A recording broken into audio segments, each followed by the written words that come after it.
मैं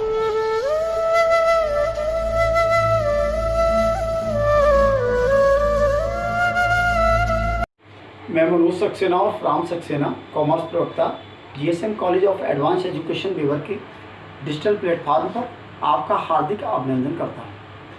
जैसा कि बच्चों में कारपोरेट में आपको पढ़ा रहा था कि कंपनी क्या है, कंपनी के मूल प्रलेख क्या हैं, आज मैं कंपनी के अकाउंटिंग कैसे की जाती है उसके बारे में बताऊँ। क्यों कंपनी अपनी पूंजी कैसे इकट्ठी करती है, वो अपने शेयर इशू करके पूंजी इकट्ठी करती है, कैपिटल को इशू करती है और जनता को, पब्लिक को, और पब्लिक उन अंशों को यानी शेयरों को खरीदती है और खरीद के जो पैसा आता है वो हमारा कैपिटल होता है और उस कैपिटल को हम अंश पूंजी या शेयर कैपिटल कहते हैं।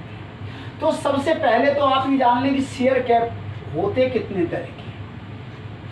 शायद पिछले वीडियो मैंने बताया था कि शेयर दो तरह के होते हैं, एक होते हैं इक्विटी शेयर, दूसरे होते हैं प्रेफरेंस शेयर।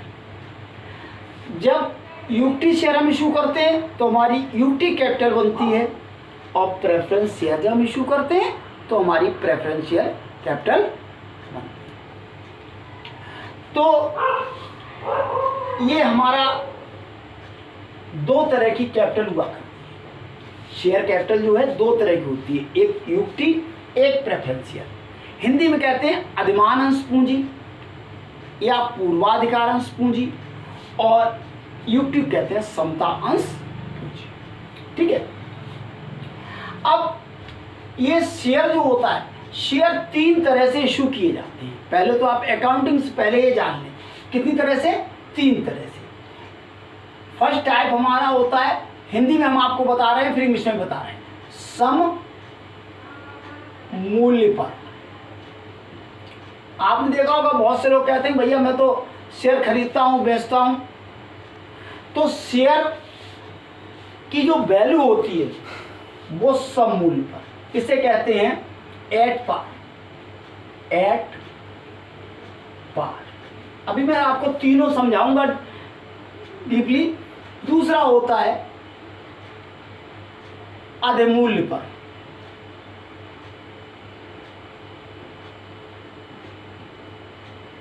या इसका दूसरा नाम भी है प्रब्याज पर, यानी लेकिन इंग्लिश में कहते हैं एट प्रीमियम। और तीसरा तरह का होता है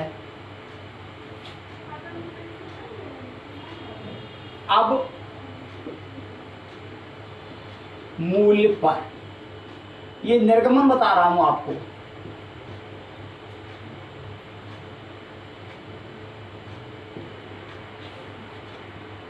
जो शेयर का निर्गमन होता है वो तीन तरह से होता है, अब मूल्य पर या कटौती पर। इंग्लिश में कहते हैं एट डिस्काउंट। At discount. तो तीन तरह से हमारा निर्गमन होता है। अब आप कहेंगे तीन तरह से होता है लेकिन मेरे पल्ले पड़ा नहीं, शेयर तो एक है, तीन तरह से कैसे हो सकता है। अब मैं आपको बताऊं, सपोज करें कि शेयर हमारा शेयर 10 रुपए का है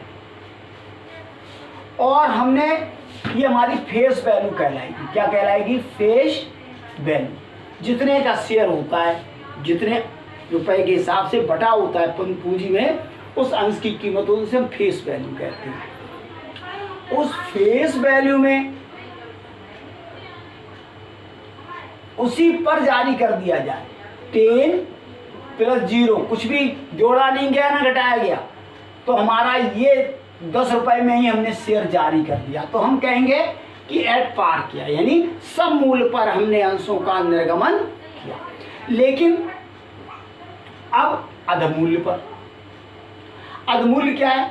अंश तो हमारा 10 रुपए का है लेकिन हमने 2 रुपया प्रीमियम पर। ये प्रीमियम कौन कंपनियां जारी करती? जो कंपनियां विशेष ज़्यादा चर्चित हुआ करती हैं, जिनके अंश लोग ज़्यादा खरीदने को तैयार होते हैं, वो कंपनियां जिनकी गुडविल बहुत अच्छी होती है, मैं आपको गुडविल बताऊं गुडविल क्या होती है,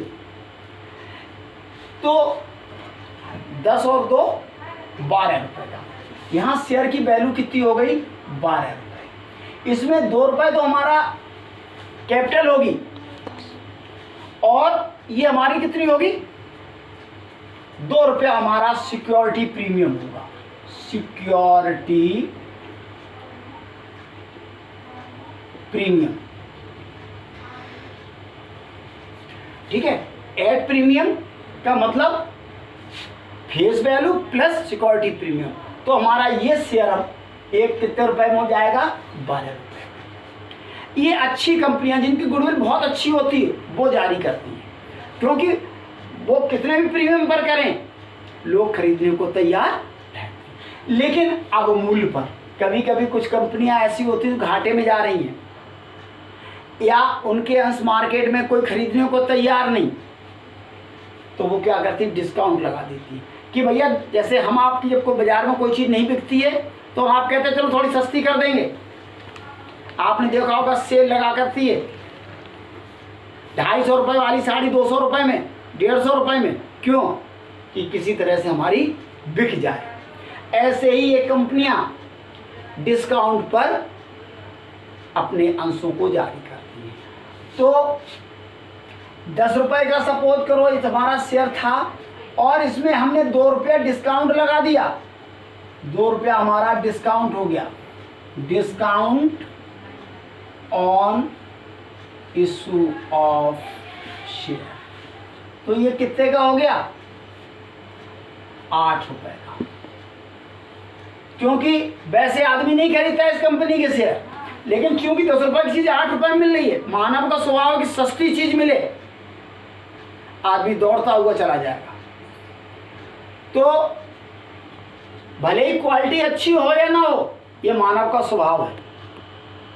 अगर किसी कॉलेज में फीस कम है, भले ही वहाँ पढ़ाई बिल्कुल नहीं होती, लेकिन बच्चा एडमिशन लेने जाता है, सोचता है अरे यहाँ पे 500 रुपये बच रहे हैं, लेकिन वो ये नहीं सोचता है कि जहाँ पे 500 ज़्यादा लग रहे हैं हमको 5000 का बेनिफिट मिल रहा है, हमारी क्लासेज रेगुलर चल रहे हैं, हमारा अच्छा आगे फ्यूचर है। लेकिन ऐसा नहीं, इसलिए कुछ लोग ऐसे होते हैं जो डिस्काउंट पर भी खरीद लेते हैं। तो ये हमारा discount on issue of share होता है।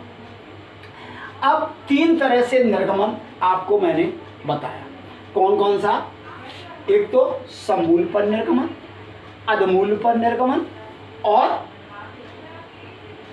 अवमूल्य पर निर्गमन या कटौती पर निर्गमन। तो आज हम चर्चा करेंगे केवल सममूल्य पर निर्गमन। अब हम सममूल्य पर जब निर्गमन करेंगे तो इसके लिए हमें जर्नल की एंट्री करनी पड़ेगी। अब आप कहेंगे कि जर्नल बीकॉम में भी जर्नल, ये जर्नल जो मैंने शुरुआत में आपको पढ़ाया था, मतलब सबसे पहला वीडियो मेरा जर्नल ही था। क्यों था कि journal is the base of accounting, journal account की एक नींव है, आधारशिला है, बिना उसके हम कुछ भी नहीं कर सकते। तो जब हम कंपनी शेयर जारी करती है, तो जब शेयर जारी करेगी तो कंपनी कभी भी नगद पैसा नहीं लेती। पहली चीज़ आपको बता दें, शेयर जारी करेगी, कंपनी का एक बैंकर होता है, उस बैंक में कंपनी का अकाउंट होता है, और जो लोग शेयर के लिए अप्लाई करते हैं वो शेयर कहाँ पे, उसी बैंक में जाकर अपनी एप्लीकेशन मनी को जमा करते हैं। तो सबसे पहले तो 2 तरह से इशू भी होता है। अकाउंटिंग आपको मैं अगले वीडियो में बताऊंगा, इस वीडियो में आपको एक बात ये बता रहा हूँ कि किस तरह से अकाउंटिंग होती है। तो एक तो होता है हमारा लंप सम अमाउंट, एक मुश्त राशि,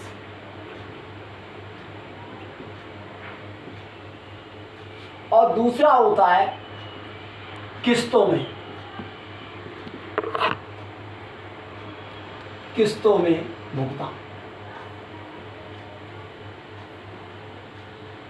2 तरह से, एक मुश्त राशि कहते हैं लंप सम अमाउंट,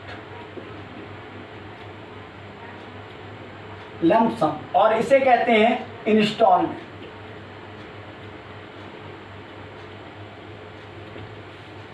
एक तो कंपनी जब एक मुफ्त राशि जारी करती है, वो कहती है भैया एप्लीकेशन पे हमें पूरा पैसा चाहिए, जैसे 10 रुपए का शेयर है और 10 रुपए के हिसाब से इन्होंने सब मूल पर मांगा, तो वो क्या कहेंगे कि हमें पूरा अमाउंट, जैसे आपने 1000 शेयर के लिए अप्लाई किया तो 1000 इंटू 10 इक्वल टू 10,000 रुपये हमें एक मुश्त दे दो।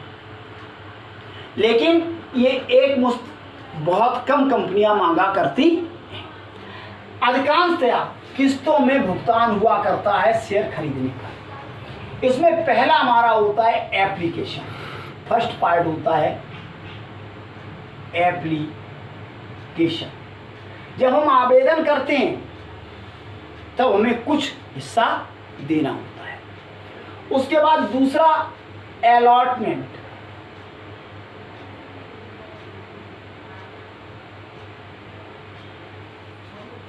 दूसरा अलॉटमेंट पर, और तीसरा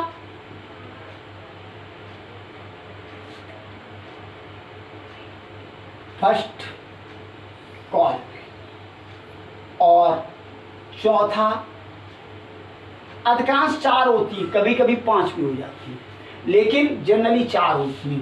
तो हम क्या करेंगे, सेकंड एंड फाइनल कॉल। ये 4 तरह से पैसा लेती है, 4 स्टेज में। तो सपोज करो ये हमारा शेयर की वैल्यू हमारी कितनी है, शेयर 10 रुपए का है, उन्होंने 2 रुपया एप्लीकेशन पर लिया, अलॉटमेंट पर 5 रुपया लिया, 2 रुपया फर्स्ट कॉल पे और बचा हुआ रिमेनिंग अमाउंट 1 रुपया का पे लिया सेकंड एंड फाइनल कॉल पे। आप जोड़ के देखें, 2 5 7 2 9 और 1 10, 10 ही रुपया मांगा गया और 10 ही रुपए का शेयर है, इट मीन्स सम मूल्य पर निर्गमन हुआ। अब ये कहा जाता कि 2 रुपया एप्लीकेशन पर और 2 रुपया प्रीमियम शहर, यानी 5 और 2 7 रुपया काय पे, अलॉटमेंट पे, और फर्स्ट कॉल पे 2, सेकंड कॉल पे, तो हमारा टोटल कितना हो जाता, 12 रुपये। इट मीन्स 2 रुपया हमारा प्रीमियम इसमें जुड़ा हुआ है। अब अगर सपोज करो कि डिस्काउंट पर होता तो हम क्या करते, 2 रुपया डिस्काउंट होता तो हमें यहाँ कितना देना पड़ता, 3 रुपया। तो 3 और 2 5 और 2 7 और 1 8, तो 8 रुपये ही देना होता। लेकिन 2 रुपया हमारा क्या होता, discount on share, issue of share, तो टोटल हमारा 10 रुपया हो जाता। ठीक है, तो इस तरह से हम किस्तों में पैसा लेते हैं और यही रीत हमारे हिंदुस्तान में प्रचलित है। अगर कोई व्यक्ति अप्लाई करता है मान लो 2000 अंशों के लिए, और उसको अगर कम अंश दिए जाते हैं, अलॉट किए जाते हैं, सपोज करो 1500 अंश, तो या तो 500 अंश का अगली कॉलों में एडजस्टमेंट किया जाएगा। कभी कभी ऐसा भी होता है कि सपोज करो हमने 500 अंशों के लिए अप्लाई किया, हमें कंपनी ने कोई अंश जारी नहीं किए, तब हम क्या करते हैं, तो कंपनी एक खेद पत्र के साथ में उसका रुपया वापस करती है, क्योंकि और उसमें लिखा होता है मुझे आपको सूचित करते हुए खेद हो रहा है कि हम आपको कोई भी अंश नहीं दे सके और हम आपका पैसा वापस कर रहे हैं। तो इस तरह से आज हमने आपको बताया कि जो शेयर कितनी तरह के होते हैं, किस तरह से उनका हम डिस्ट्रीब्यूशन करते हैं।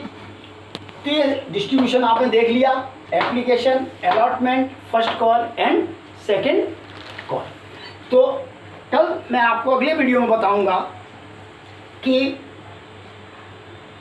जो सममूल्य पर निर्गमन है उसकी अकाउंटिंग कैसे की जाती है। ये बहुत अच्छा टॉपिक है, क्योंकि बहुत से लोग शेयर खरीदते और बेचते हैं लेकिन उनको शेयर की अकाउंटिंग नहीं आती है। इसलिए ये बहुत ही कंपलसरी सभी के लिए, ना कि केवल बीकॉम के लिए, बीएससी, बीए, बीकॉम या ऑल पब्लिक, ये सभी के लिए बहुत ही इम्पोर्टेंट टॉपिक है। इसीलिए मैं आपको अगले वीडियो में बताऊंगा कैसे अकाउंटिंग होती है। धन्यवाद, देखते रहिए हमारा अगला वीडियो।